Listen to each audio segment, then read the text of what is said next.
जाने अखिया में काजल लगा के कहाँ चल गइलू पागल बना के।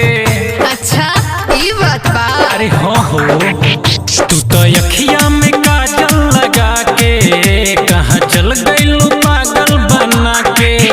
अब मनवा न लगे पीछे तोहरे ही भागे, अब मनवा न लगे पीछे तोहरे ही भागे, राह देखी ले दीदारे के हो।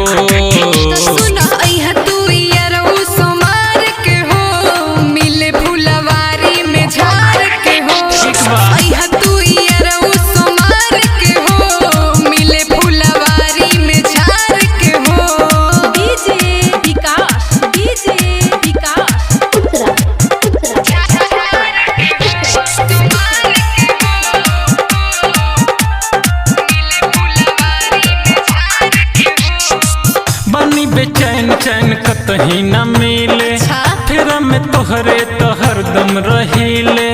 तोहरा से बात हम साचे कहीले, तोहरा से ज्यादा प्यार तोहसे करीले।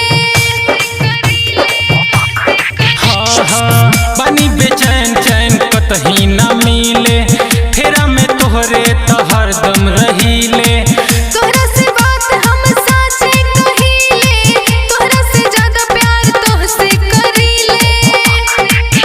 अब होत नहीं खे काबू तू चला के गइलू जादू, अब होत नहीं खे काबू तू चला के गइलू जादू, खत्म कर इंतजारे के हो।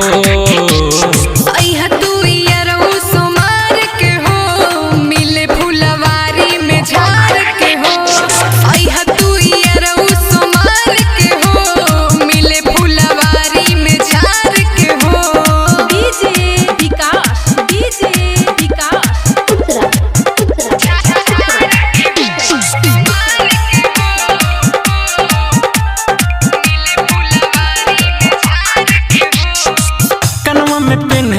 डबल तू बाली लिह लगाई जान चटक उठा लाली। सुनल भर मोर शिवम बवाली, जाए मिलल हमनी 4 बजे काली। सुन कनवा में पेन्हली ह डबल तू बाली, लिह लगाई जान चटक उठा लाली।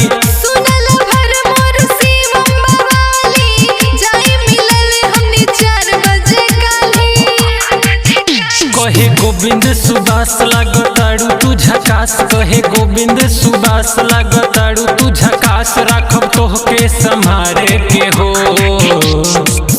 तू यारो सोमार के हो, मिले फुलवारी में झाड़ के हो।